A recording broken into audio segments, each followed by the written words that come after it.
지난달이었어요. 제가 제 아들, 딸을 데리고 양떼 목장에 갔습니다. 2,000원인가 3,000원인가 이렇게 요금을 내니까 당근을 주더라고요. 우리 아들이 혜준이가 5살인데 겁이 많은 친구라서 짐승 가까이 잘 가려고 하지 않는 그런 아이입니다. 그런데 이 양 새끼가 사람 새끼에게 막 달려들더니 먹이를 달라고 막 쪼아대는 겁니다. 그래서 제 아들이 이 양새끼에게 당근을 주었습니다. 사진 한번 보여주시겠습니까? 이렇게 당근을 아이가 이렇게 나눠줬어요. 여러분, 저기 보면 양이 굉장히 새끼 양이라서 그 순해 보이고 또 귀엽죠. 그죠? 그런데 이렇게 순진한 것만 같은 그 이 양이 직접 상대해 보면 꼭 그렇지 않다라는 것을 제가 이번에 확인을 했습니다. 당근을 안 주니까 사람을 막 제 아들을 막 들이받아 버리고 그리고 막 당근을 달라고 계속 쫓아다니고 그리고 서로 당근을 먹겠다고 다른 양하고도 싸우고 이런 모습들을 제가 보게 되어졌어요. 굉장히 욕심도 많고 고집도 세다는 것을 알게 되어졌습니다. 그리고 또 얼마나 멍청하고 미련한지 잠시 한눈을 파는 사이에 이 양이 길을 잃어버렸어요. 그런데 저와 다른 양떼가 그렇게 멀리 가지 않았거든요. 몇 미터 앞을 지나가고 있었어요. 그런데 저희들을 찾지 못하고 계속 매 하고 우는 것입니다. 자기가 여기 있다고 이렇게 우는 거죠. 다른 양들이 이렇게 가까이 있음에도 불구하고 그 양이 있다는 것을 알지 못할 정도로 미련하고 멍청하고 둔한 존재가 바로 이 양이라고 할 수 있습니다. 그래서 그런지 성경에서는 양을 가지고 많은 비유를 하는데 이스라엘을 양으로 그리고 하나님을 목자로 많이 묘사를 합니다. 대표적인 성경 시편 23편만 봐도 여호와는 나의 목자시다라고 다윗이 고백하지 않습니까? 여호와가 나의 목자시니까 다윗은 당연히 무엇입니까? 양이죠. 그죠? 그렇게 양과 목자의 관계로 비유할 때가 굉장히 많습니다. 우리는 양이 그렇게 친근한 짐승이 아니지만 이스라엘 백성들에게 양은 동네에 널려 있는 정말 흔하디 흔한 짐승이었어요. 과거 우리나라도 이렇게 보면 집집마다 물론 못 사는 집에는 없었지만 동네마다 대부분 소가 있었습니다. 제가 어렸을 때만 해도 저희 외갓집에서 소를 키웠거든요. 소가 있었습니다. 이 소를 가지고 밭을 갈기도 하고요. 이 소에 달구지를 메어서 이동 수단으로 사용하기도 했습니다. 그렇게 소는 한국 사람들에게 친근한 가축이었죠. 유대인들에게 이 소와 같은 존재가 뭐냐면 양이었습니다. 그래서 양을 가지고 무언가를 설명을 하면 우리는 이해가 좀 어렵지만 이스라엘 백성들, 이 유대인들은 바로 딱 이해가 되는 그런 가축이 바로 양이었죠. 그래서 오늘 본문에서도 보면 예수님께서 양을 가지고 비유를 드십니다.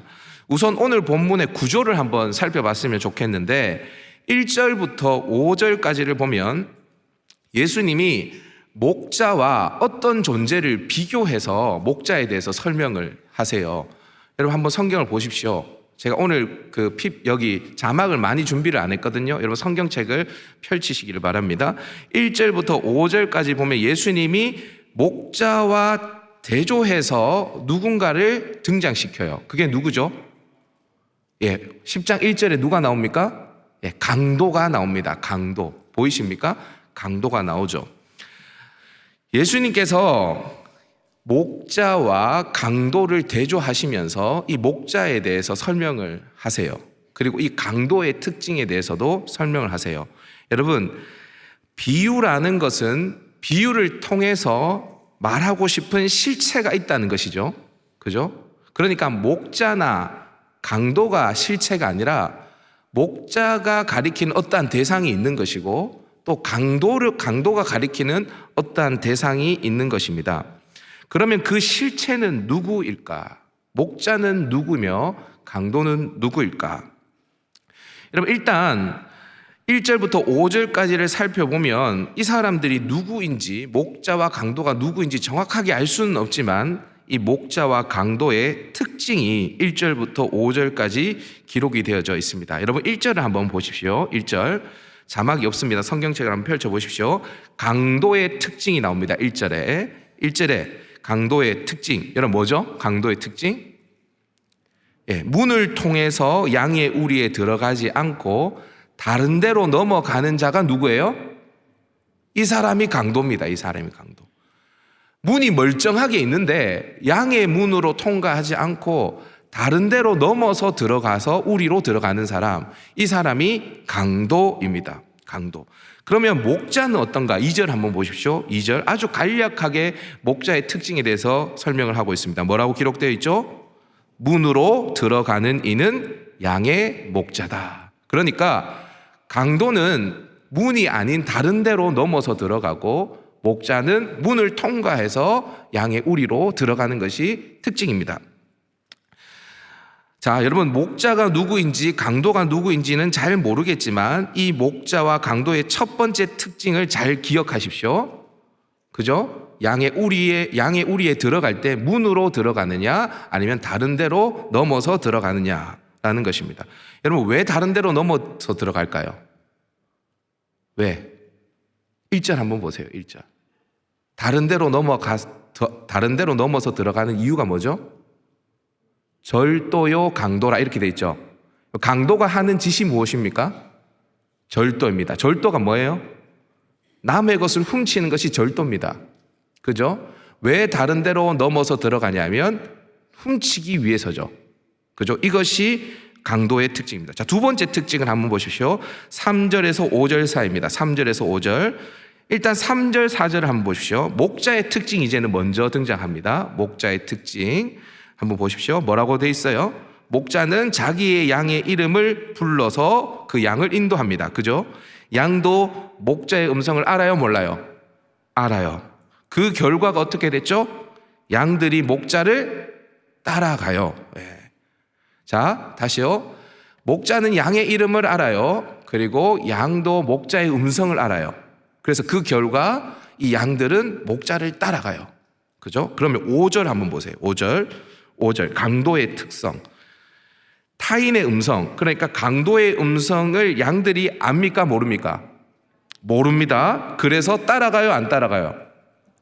안 따라갈 뿐만 아니라 도망갑니다. 양들이 따라가지 않을 뿐 아니라 도망가죠. 자, 여기까지 1절부터 5절까지 목자와 강도의 특징에 대해서 우리가 살펴봤어요. 여러분, 목자는 누구를 가리키는 것이고 강도는 누구를 가리키는 걸까요? 여기까지 들어도 모르겠어요? 자, 목자는 누구를 가리키고 강도는 누구를 가리키는 걸까요? 여러분, 이 요한복음 10장 앞에 9장이죠. 요한복음 9장에 보면 예수님에게 대드는 사람들이 있었어요. 그 사람들이 누구였죠? 바리새인들이었죠. 대표적인 사람들. 예수님을 향해서 대드는 존재, 바리새인들이 있었어요. 예수님은 도둑인 이 유대 종교 지도자들과 목자인 자신을 대조해서 설명을 하고 있습니다. 이 유대 종교 지도자들의 목적은 뭐냐면 절도예요. 절도. 양들을 빼앗기 위함이에요. 예수님은 아니에요. 양의 문으로 들어가시는 목자세요.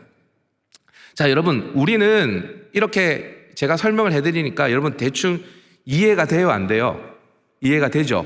근데 여러분, 이 비유를 듣는 유대인들, 이 유대 종교 지도자들은 이 비유를 듣고 알아들었을까요? 못 알아들었을까요? 못 알아들었어요. 6절 한번 보세요. 6절 다 같이 한번 읽어보십시다. 시작. 예수께서 이 비유로 그들에게 말씀하셨으나 그들은 그가 하신 말씀이 무엇인지 알지 못하니라. 알지 못하니라. 여러분, 알지 못하니까 예수님께서 다시 알아들으라고 설명을 다시 시작하십니다. 그게 바로 7절부터 18절까지의 내용입니다. 이해되십니까? 그러니까 여러분 1절부터 5절까지 예수님께서 비유로 말씀을 하시는데 이걸 바로 알아들었으면 7절부터 18절까지 내용이 기록될 필요가 없어요. 근데 못 알아들으니까 예수님이 7절에 보면 다시 설명하시는 거예요. 다시. 7절에 다시 설명하시는. 그런데 이 7절부터 18절까지도 두 부분으로 나눌 수 있어요. 7절에서 10절까지 그리고 11절에서 18절까지 크게 두 부분으로 나눌 수 있습니다. 여러분 7절 한번 보시겠습니까? 7절 성경을 한번 보십시오. 7절에 보면 예수님께서 이렇게 이야기합니다. 나는 양의 문이다. 나는 양의 문이다 라고 이야기를 하세요. 11절에서는 예수님께서 자신을 어떻게 소개하십니까? 나는 선한 목자다 라고 예수님이 말씀을 하세요. 에고 에이미를 두 번이나 사용하십니다. 첫 번째는 나는 양의 문이다 라고 말씀하시고 두 번째는 나는 선한 목자다 라고 말씀을 하세요. 자, 여러분, 양의 문이라는 말입니까? 선한 목자라는 말입니까? 문하고 목자가 같지 않잖아요. 그죠? 근데 예수님께서 이 비유를 설명하시기 위해서 두 번의 에고 에이미를 사용하신다니까요. 나는 양의 문이다. 나는 선한 목자다. 저는 이게 성경을 읽으면서 이해가 안 되더라고요. 양의 문은 뭐고 선한 목자는 뭘까? 그리고 왜 이것을 동시에 두 개 다 사용하는 것일까? 이해가 안 되더라고요. 그러면서 제가 삼일교회 송태근 목사님께서 성도님들에게 설교하시는 내용을 한번 들어봤어요. 그러면서 목사님께서 이걸 설명해 주기 위해서 그림 하나를 보여주시더라고요. 제가 이 그림을 가지고 왔습니다. 여러분, 저게 양의 우리입니다. 양의 우리. 그리고 문이 하나가 딱 있죠. 그 문에 누가 지금 앉아 있습니까? 문지기, 목자가 딱 앉아 있습니다. 저 양의 문은 목자죠. 목자와 양의 문은 함께 하는 것입니다. 그래서 나는 양의 문이다, 나는 선한 목자다라는 말은 다른 표현인 것 같지만 사실 하나의 표현이라고 할 수 있습니다. 자, 그런데 예수님께서 왜 양의 문이다, 선한 목자다, 예수님의 자신을 이렇게 에고 에이미를 두 번이나 사용하시면서 말씀하시는 것일까? 양의 문은 도대체 무엇을 의미하고 선한 목자는 무엇을 의미하는 것일까? 먼저 이 양의 문이다라는, 나는 양의 문이다라는 선포를 통해서 예수님이 하고 싶었던 말씀이 있었던 것 같아요. 그게 뭔가? 저를 한번 따라해 보십시다. 예수님을 통해서만 생명을 얻을 수 있다. 여러분, 일단 나는 양의 문이다라는 예수님의 자기 계시를 이해하려면 이스라엘의 목축에 대한 상황을 조금 더 이해를 해야 합니다. 여러분, 저와 같이 혹시 여러분 양떼 목장에 한번 가본 적이 있나요? 대관령 이런 데 가보면 정말 양들이 많잖아요. 그런 목장에 가보신 적이 있나요? 이렇게 양을 많이 키우면 이렇게 양들을 평소에는 방목을 합니다. 그렇게 방목을 했다가 정해진 시간이 되어지면 이 양들을 다시 우리 안에 이렇게 집어넣죠.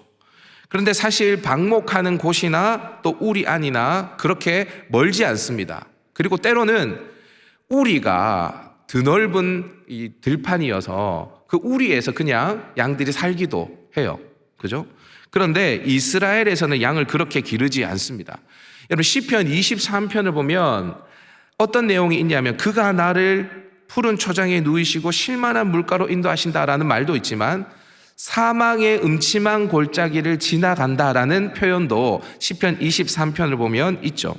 이 말이 뭐냐 하면 이 목자가 양을 기를 때에 자기 집 근처에서만 이렇게 기르는 것이 아니라 이 유목민들이었기 때문에 푸른 초장을 찾아서 양떼를 이끌고 먼 길을 떠날 때가 있습니다. 2, 3일 길을 떠날 때가 있죠. 여러분, 요셉이 그 형들 있잖아요. 야곱의 다른 자식들, 야곱의 다른 자식들을 찾아서 갔다가 그 형들에게 이제 구덩이에 집어 던져지고 나중에는 애굽에 팔려가지 않습니까? 그때 도단이라는 곳으로 굉장히 먼 곳까지 형들을 찾아 나서는 장면을 볼 수 있거든요. 그러니까 형들이 양떼를 칠 때 그냥 집 근처에서 치는 것이 아니라 먼 길을 떠날 때가 있다라는 것입니다. 그렇게 먼 길을 떠나서 양들을 데리고 푸른 초장에 갔다가 해가 지고 이렇게 어두워지면 양들을 그냥 그 들판에 놔둘 수 없어요. 왜 그러냐 하면 맹수들이 그 양을 집어 삼킬 수 있거든요. 그래서 마을 곳곳마다 이 공동 축사, 공동 우리가 있습니다. 그래서 양을 이끌고 가다가 자기의 우리가 아니지만 그 공동 우리에 양들을 데리고 집어넣기도 하는 것이죠. 여러분, 이 양의 우리는요, 이 양의 문요, 이 우리를 통과하는 문은요, 그냥 양의 우리 정도가 아닙니다. 여기에 안 들어가면 어떻게 되냐면 양은 죽습니다. 맹수의 밥이 되어져요. 따라서 이 양의 문은, 양의 우리는 생명을 담보해주는 문입니다. 그래서 예수님께서 오늘 본문 9절에서 뭐라고 말씀하시냐면 이렇게 말씀하세요. 9절 한번 읽어볼까요? 시작. 내가 문이니 누구든지 나로 말미암아 들어가면 구원을 받고 또는 들어가며 나오며 꼴을 얻으리라. 양의 문이신 예수님께로 들어가면 무엇을 얻는다고요? 구원을 얻습니다. 여러분, 이 말을 반대로 이야기하면 양의 문이신 예수님께로 들어가면 구원을 얻는데, 그럼 들어가지 않으면요? 다시요.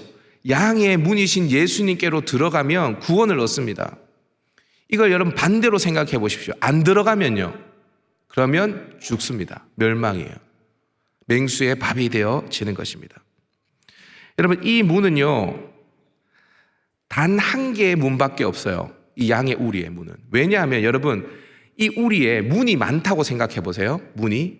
그러면 맹수가 공격할 포인트가 많아지는 거예요, 적어지는 거예요? 많아지는 것이죠. 그러니까 문이 많으면 이 양을 지킬 수 없는 거예요. 아니면 목자가 굉장히 많아야 합니다. 그래서 목자 하나가 문 하나를 지키는 것입니다. 그리고 나머지는 돌로 다 싸져 있는 거예요. 여러분, 이 문을 통해서 들어가고, 그러면 들어가서 우리 안에 있으면 맹수로부터의 생명을 보존하게 되어지는 거고요. 또 그 문을 통해서 나가면 꼴을 얻어서 생명을 얻을 수 있는 것입니다. 계속 우리 안에 있을 수는 없잖아요. 그죠? 또 푸른 초장을 찾아서 가야 되지 않습니까? 그래서 이 문을 통해서 또 통과해서 나와야 또 꼴을 얻는 것입니다. 그래서 이 문을 통과하면 생명이 보존되어지고, 또 이 문을 통과해서 나오면 또 생명을 얻게 되어지는 것입니다. 여러분, 이 생명의 문, 단 하나밖에 없는 문이 지금 누구라고 예수님이 말씀하시는 겁니까? 바로 자신이다 라고 말씀하고 있는 거예요. 그래서 예수님께서 이렇게 말씀하시죠. 요한복음 14장 6절 한번 읽어보십시다. 시작. 예수께서 이르시되 내가 곧 길이요 진리요 생명이니 나로 말미암지 않고는 아버지께로 올 자가 없느니라. 나로 말미암지 않고는 아버지께로 올 자가 없느니라. 여기서 말미암지 않고, 나를 통하지 않고는 아버지께로 올 자가 없다. 나를 통하지 않고는 생명을 보존할 길이 없다. 나를 통하지 않고는 구원을 받을 길이 없다라고 말씀을 하고 있는 거예요. 예수님만 말씀하시는 것이 아닙니다. 사도 베드로도 사도행전 4장 12절에서 이렇게 이야기합니다. 한번 읽어보십시다. 시작. 다른 이로서는 구원을 받을 수 없나니 천하 사람 중에 구원을 받을 만한 다른 이름을 우리에게 주신 일이 없음이라. 여러분, 다른 문이 있다 없다? 없다. 다른 길이 없다. 다른 이름을 우리에게 주시지 않았다라고 이야기합니다. 여러분, 제가 몇 주 동안 여러분들에게 이 에고 에이미를 가지고 여러분들 설교를 했는데, 지금 예수님께서 어디에 관심이 있는 것 같아요? 예수님께서 우리에게 주고 싶은 것이 뭔 것 같아요? 생명입니다. 구원. 여러분, 나는 생명의 떡이다. 그리고 나는 세상의 빛이다. 예수님께서 말씀하셨죠. 우리가 두 번의 에고 에미를 살펴봤거든요. 오늘 우리가 세 번째, 네 번째 에고 에미를 살펴보는 건데, 예수님께서 이렇게 이야기하세요. 썩을 양식을 위하여 일하지 말고 영생하도록 하는 양식을 위하여 일하라 라고 말씀하시죠. 여러분, 이 영생하는 양식이 누구입니까? 생명의 떡이신 예수 그리스도죠. 그러니까 예수님께서는 지금 어디에 관심이 있냐면 우리에게 주실 영생의 모든 초점이 맞춰져 있는 것입니다. 예수님은 세상의 빛이라고 말씀하셨죠. 여러분, 날 때부터 맹인된 사람처럼 우리 모두가 가지고 있는 운명과도 같은 것이 뭐냐? 그것은 죄를 가지고 태어나서 죄를 짓다가 죄 때문에 죽는 것. 이것이 우리의 운명입니다. 여기에 있는 모든 사람들의 형편이 다 다르지만 우리 모두에게 공평한 것이 뭐냐면 우리 모두는 죄인으로 태어나서 죄를 짓다가 죄 때문에 죽어야 되는 존재라는 것입니다. 그것이 우리의 운명이죠. 날 때부터 맹인된 자와 꼭 같은 운명이죠. 그런 우리에게 빛 대신 주님이 찾아오셔서 우리에게 주시고 싶은 것이 무엇이었습니까? 그건 역시 생명이었습니다. 그러니까 지금 예수님의 관심은 온통 어디에 있냐면 생명에, 우리의 구원에 모든 관심이 다 맞춰져 있는 것입니다. 여러분, 예수님께서 이걸 강조하기 위해서 예수님 자신과 도둑을 비교해서 이렇게 설명하십니다. 우리 10절 말씀 한번 읽어볼까요? 시작. 도둑이 오는 것은 도둑질하고 죽이고 멸망시키려는 것뿐이요 내가 온 것은 양으로 생명을 얻게 하고 더 풍성히 얻게 하려는 것이라. 여러분, 도둑의 목적을 보십시오. 도둑의 목적이 무엇입니까? 자막 유지해 주시고, 도둑의 목적, 도둑질하고 죽이고 멸망시키는 것이 도둑의 목적입니다. 여러분, 여기 삼중 강종법이 보이십니까? 도둑질, 그리고 죽이고 멸망시키는 것. 점점 강력해지죠. 그죠? 도둑질 할 뿐만 아니라 죽일 뿐만 아니라 멸망시키는 것. 그죠? 이게 도둑의 목적이에요. 그럼 예수님의 목적은 무엇입니까? 예수님의 목적, 생명을 얻게 하고 더 풍성하게 얻게 하는 것. 이것이 예수님께서 오신 목적입니다. 여러분, 생명을 얻게 하고 더 풍성히 얻게 한다. 여러분, 한번 상상해 보십시오. 생명을 우리에게 얻게 하는데 더 풍성하게 어떻게 얻습니까? 생명 자체는 풍성한 것입니다. 생명을 얻게 하고 더 생명을 얻게 하고 더 생명을 얻게 하고, 이게 뭡니까 여러분? 영생이죠. 영생. 그러니까 생명을 얻게 하고 더 풍성히 얻게 하려고 하는 것, 여기에도 강조법이 있거든요. 그것이 우리 주님의 뜻이라는 것입니다. 우리 예수님께서 우리에게 주고 싶은 것은 다른 것이 아니라 생명이에요. 생명. 나머지 것들은 다 찌끄레기들이에요. 찌끄레기들. 여러분, 죽음으로 내달리는 기차가 있다고 한번 가정해 보십시다. 이 기차가 향하는 곳은 죽음의 절벽이에요. 이 기차에 저와 여러분이 타고 있다고 생각해 보세요. 만약에 저와 여러분의 부모님이 이 사실을 안다면 저와 여러분에게 해주고 싶은 것은 무엇일까요? 기차에서 맛있게 먹을 간식을 준비해서 여러분들이 먹을 수 있도록 해주시는 것일까요? 아니면 그 기차에서 편하게 갈 수 있도록 특실 좌석을 마련해 주는 것이 여러분들의 부모님이 해주시는 것일까요? 아니면 그 기차에서 그나마 좀 재미있게 가라고 아이패드에 영화를 이렇게 틀어주는 것이 부모님이 여러분들에게 해줄 수 있는 것일까요? 무엇이, 여러분들의 부모님이 여러분들에게 무엇을 해주겠습니까? 만약에 여러분을 사랑하는 여러분의 부모님이라면 아마 그 기차에서 당장 내려와서 여러분들이 죽음을 향해 달려가지 않도록 막는 것이 그분이 할 일일 것입니다. 아마 기차역에서 설경구가, 아주 오래된 영화인데요, 설경구가 철로에서 막아서듯이 아마 여러분들의 부모님이 그 기차에서 이 기차의 종착역은 죽음입니다라고 하면서 큰 소리로 외치면서 그 기차를 막아설 것입니다. 마찬가지죠. 우리 예수님은 우리에게 생명을 얻게 하고 더 풍성히 얻게 하는 것이 그분의 목적이었습니다. 그래서 그분은 우리에게 양의 문으로 오신 것입니다.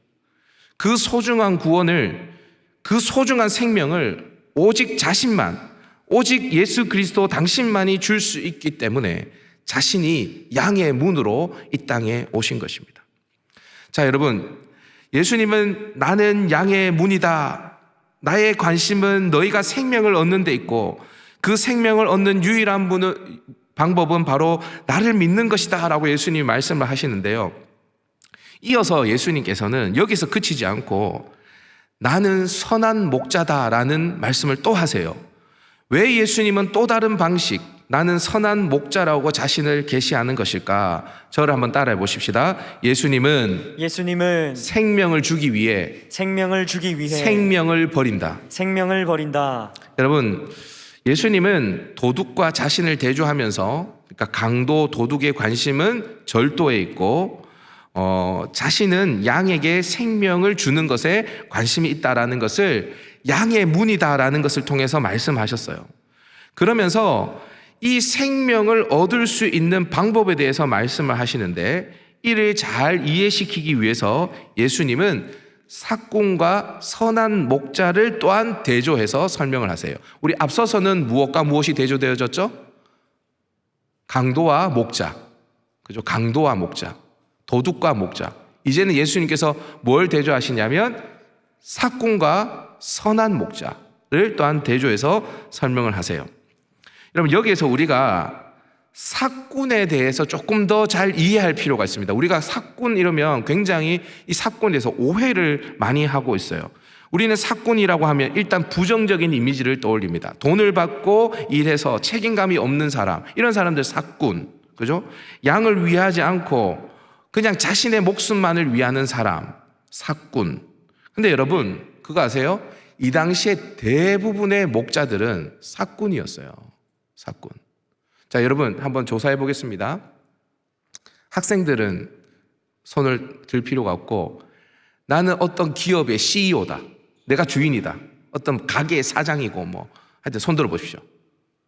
별로 없습니다. 자, 나는 노동자다, 어떤 기업이든 어떤 회사든에 들어가서 나는 월급을 타면서 일하고 있다, 손 들어 보십시오. 예, 좋습니다. 우리 경산중앙교회, 우리 갈릴리 샬롬 청년들은 다 서민들입니다. 그죠? 서민들. 여러분, 우리 다 노동자들이죠. 맞죠? 우리 대부분 노동자들이죠. 이 당시에 양을 칠 때에도 CEO보다 노동자들이 많았겠죠. 조선시대 한번 가보세요. 자기의 땅을 가지고 농사를 짓는 사람들이 많았을 까요? 아니면 남의 땅을 빌려서 농사를 짓거나 아니면 노비로 농사를 짓거나 이런 사람들이 많았을까요? 후자입니다. 이스라엘도 마찬가지인 거예요. 이렇게 여러 주인의 양을 위탁을 받아서 이 삭군에게 맡기면 삭군이 양을 열심히 치고 그에 대한 품삯을 받아가는 것이 이 당시의 대부분의 모습이었습니다. 근데 여러분, 삭군이 양을 칠 때에는 사자와 이리떼가, 늑대가, 아유, 삭군 쟤는 좀 불쌍해, 월급 받고 일하는 애인데 제가 치는 양들은 우리가 먹지 말자, 이렇게 해서 사자와 이리떼가 봐줬을까요? 아니면 삭군이 치는 양들도 잡아먹었을까요? 삭군이 치는 양들도 당연히 잡아먹으려고 했겠죠. 그렇죠? 자, 그러면 그렇게 양을 공격할 때에 이 삭군은 양을 지킬까요? 안 지킬까요? 오늘 성경 보면 아예 안 지키는 것처럼 느껴지죠. 근데 여러분, 기본적으로는 이 삭군도 양을 지킵니다. 여러분, 그 회사에서 일하실 때에 여러분들 월급 받고 일하면, 월급 받고 일하기 때문에 시간만 가라 이러면서 대충 일하십니까? 아니면 월급 받고 일을 하지만 내 회사가 잘 되기를 바라면서 열심히 일을 하세요? 어떻게 하세요? 후자죠, 여러분들. 그죠? 이 삭군도 마찬가지였을 거예요. 나름 열심히 했을 거예요. 근데 여러분, 자, 자기 혼자서 양을 수십 마리 몰고 가는데 자기가 감당해낼 수 있을 정도의 맹수가 달려오는 것이 아니라, 이건 뭐 사자가 한 3-4마리가 와요, 예를 들면. 이럴 때 사자와 막 싸우는 게 맞을까요? 아니면 양 한 마리 던져주고 다른 양들도 살리고 나도 사는 게 맞을까요? 어떤 게 합리적이에요, 여러분? 어떠세요? 여러분, 감당할 수 없을 정도의 맹수떼가 이렇게 몰려오면요, 그때는 자기도 살고 나머지 양떼도 좀 살려야 돼요. 그래서 여러분, 이 당시에 어떤 법이 있었냐면, 이 삭군에게 양떼를 맡기면 20% 정도의 손실에 대해서는 이 양을 맡긴 사람이 책임을 묻지 않았어요. 그러니까 이 엄청난 맹수의 공격이 닥쳤을 때에는 삭군이 양을 버리고 달아나야 하고, 또 그렇게 해도 책임이 없었어요. 여러분, 이게 당연한 거 아닙니까? 한번 상상해 보세요. 여러분들이 양떼를 치는 삭군인데 여러분 양들도 아니에요. 사자가 와요. 그럼 어떡하겠어요? 싸우겠어요, 여러분? 그게 정상적인 겁니까? 정상적인 거 아니에요. 양 1마리, 2마리 정도 내줘도 돼요. 그렇게 하고 자기도 살고 나머지 양들도 살려야 돼요. 여러분, 이상한 사람은 누구냐면 삭군이 아니에요. 누가 이상한 사람이냐면 선한 목자가 비정상적인 사람이에요.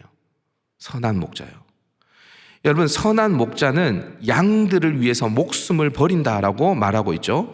14절과 15절에서도 예수님께서 뭐라고 말하냐? 한번 읽어보도록 하십시다. 시작. 나는 선한 목자라. 나는 내 양을 알고 양도 나를 아는 것이 아버지께서 나를 아시고 내가 아버지를 아는 것 같으니 나는 양을 위하여 목숨을 버리노라. 나는 양을 위하여 목숨을 버린대요. 여러분, 이게 정상입니까? 비정상입니까? 양을 위해서 목숨을 버리는 것. 여러분, 성경을 한번 보시면 좋을 것 같은데요. 자, 오늘 10장 17절 18절 한번 보세요. 17절 18절. 자막 없습니다. 성경을 한번 보십시오. 요한복음 10장 17절 18절. 제가 한번 읽어볼게요. 여러분 한 눈으로 따라오십시오. 내가 목숨을 버리는 것은 그것을 내가 다시 얻기 위함이니 이로 말미암아 아버지께서 나를 사랑하시느니라. 이를 내게서 빼앗는 자가 있는 것이 아니라 내가 스스로 버리노라. 나는 버릴 권세도 있고 다시 얻을 권세도 있으니 이 계명은 내 아버지에게서 받았노라 하시니라. 여러분 자 보세요. 자 보세요. 이 목자가 맹수가 달려왔을 때에 막을 힘이 없는 목자가 아니에요. 그래서 어쩔 수 없이 잡혀 먹히는 그런 목자가 아니에요. 이 목자는 어떤 목자냐면요, 그냥 양들을 위해서 목숨을 버리는데 이거예요. 적극적으로 자발적으로 능동적으로 자기의 목숨을 버리는 거예요. 어쩔 수 없이 맹수에게 잡혀먹는 그런 존재가 아니에요. 이 선한 목자는 자기가 스스로 자기의 목숨을 버리는 것입니다. 그래서 이 양떼를 살리는 거예요. 여러분 보세요. 정상이에요, 비정상이에요? 양떼에서 양 한 마리, 두 마리 정도 내주는 게 정상입니까? 아니면 이 양떼를 살리기 위해서 자기가 능동적으로 사자의 밥이 되어지는 것이 정상적인 것입니까? 무엇이 정상적이죠? 사꾼이 정상적인 것입니다.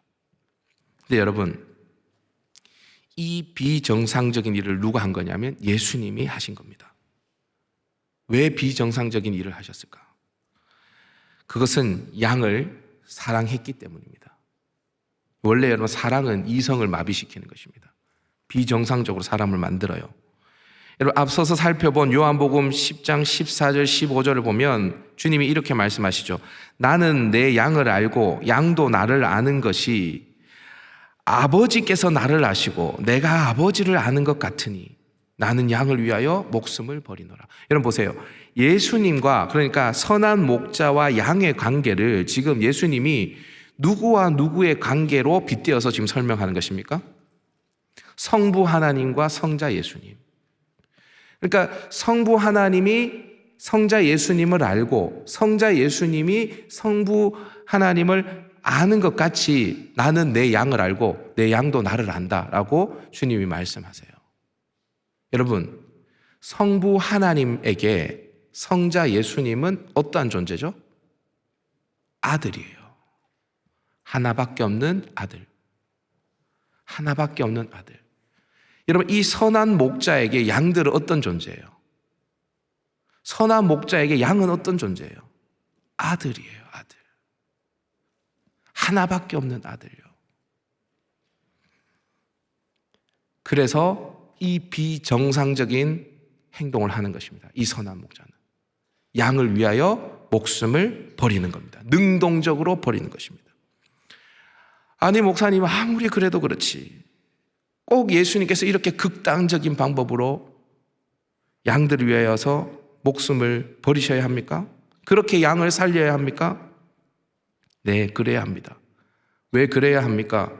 여러분 출애굽기 21장 23절을 보면 이런 말씀이 있습니다. 생명은 오직 생명으로만 속할 수 있습니다. 생명은 오직 생명으로만 속할 수 있습니다. 이 양들의 생명을 살리려면, 이 양들에게 생명을 주려면 반드시 생명으로만 이 생명을 대신 갚을 수가 있는 거예요. 여러분 생명을 얻기 위해서는 최소한 생명만큼 가치 있는 것을 지불하든지 아니면 이 생명보다 더 가치 있는 것을 지불해야만 이 생명을 속할 수가 있습니다. 여러분, 인간의 생명, 온 인류의 생명을 대신할 만큼 가치 있는 것이 무엇입니까? 짐승 몇 마리가 죽으면 구약의 제사처럼 소와 염소와 양과 비둘기와 짐승 몇 마리가 죽어서 피를 흘리면 이 사람의 죄가 속해집니까? 이 사람에게 생명을 얻을 수 있습니까? 비둘기 생명하고 사람 생명하고 어떤 게 더 가치가 있어요? 온 인류의 생명이 훨씬 더 가치가 있죠. 그러면 여러분, 이 온 인류의 생명만큼 가치 있는 생명은 무엇입니까? 아니, 그보다 더 가치 있는 생명이 무엇입니까? 그것은 하나님의 생명입니다. 하나님의 생명. 이것을 지불해야만 우리에게 생명을 줄 수 있는 것입니다. 그래서 예수님은 나는 양을 위하여 목숨을 버리노라. 내가 이 양을 위하여서 목숨을 버리는, 나는 비정상적인, 너희들이 도무지 이해할 수 없는 선한 목자다라고 예수님이 말씀하고 있는 거예요. 예수님께서는 나는 양의 문이다. 내가 너희들에게 주고 싶은 것은 생명이다. 근데 어떻게 이 생명을 줄 수 있냐? 선한 목자인 나를 통해서만 너희들에게 이 생명을 줄 수 있다라고 말씀하고 있는 거예요. 여러분, 예수님은 강도와 다릅니다. 예수님은 사꾼과 다릅니다. 그분은 양의 문이십니다. 그분은 선한 목자십니다. 그분이 우리에게 오신 목적은 도둑질이 아닙니다. 그분은 우리에게 생명을 얻게 하고 더 풍성히 얻게 하는 것. 그래서 그분은 친히 양의 문이 되셨습니다. 그리고 그분은 우리에게 생명을 주시기 위해서 다른 얍삽한 방법이 아니라 자신의 목숨을 버리는 선한 목자가 되신 거예요. 여러분, 이 생명을 누리려면 딱 하나만 하면 됩니다. 딱 하나. 여러분, 한번 생각해 보십시오. 이 생명을 누리기 위해서 딱 하나. 양이 여러분 더 똑똑해지면 이 생명을 누릴 수 있을까요? 양이 더 열심히 풀을 뜯어먹고 살이 토실토실해지면 이 생명을 얻을 수 있을까요? 아니면 옆에 있는 양들과 사이좋게 지내면서 선한 일을 많이 하면 이 양이 생명을 얻을 수 있을까요? 아닙니다. 이 양이 생명을 누리려면 딱 하나, 자신이 양이고 예수님의 목자라는 것을 인정하기만 하면 됩니다. 주 예수를 믿으라. 그리하면 너와 내 집이 구원을 얻으리라. 딱 하나예요, 딱 하나. 근데 여러분, 간단하네요. 여러분, 간단하지 않습니다. 이 말이 간단하지 않습니다. 예수님, 나는 양입니다. 그리고 당신은 목자십니다. 나의 목자십니다. 이 고백이 나의 모든 전인격과 나의 모든 삶의 영역에서 인정되어져야 됩니다. 이것이 우리가 생명을 얻는 유일한 방법입니다. 머리로만 아니라 철저히 나의 모든 삶의 영역에서 내가 양이고 예수님이 목자라는 사실을 인정하는 것. 이때만 우리는 생명을 누릴 수 있게 되어집니다.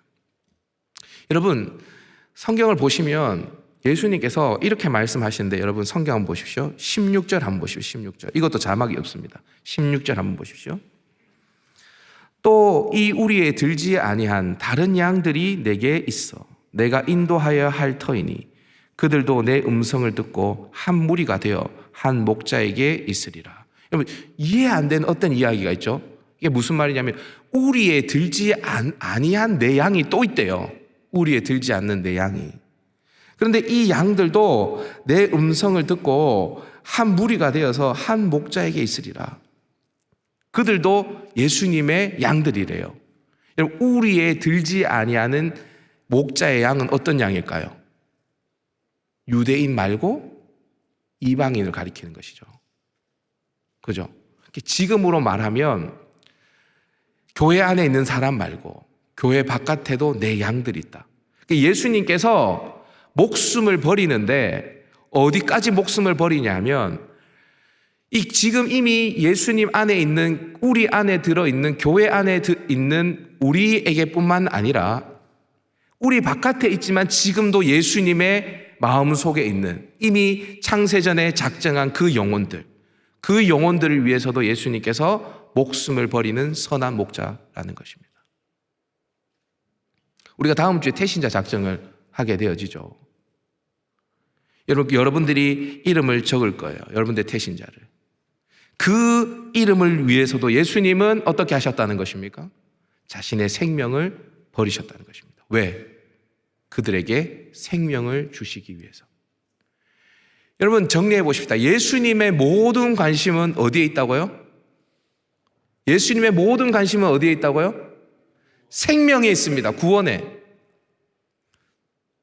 다시 말씀드리지만 여러분들이 어떤 회사에 취업이 되든지 여러분들이 누구와 만나서 결혼을 하는지 성경에서 이게 만약에 중요했다면 성경에 기록이 되어 있을 겁니다.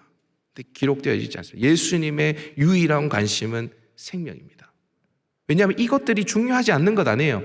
여러분들 좋은 사람 만나서 결혼하시길 바랍니다. 좋은 직장에 가시길 바랍니다. 그런데 여러분 이 모든 것은 예수님의 관심이 아니에요. 예수님의 관심은 딱 하나입니다. 여러분들이 생명을 얻는 것입니다.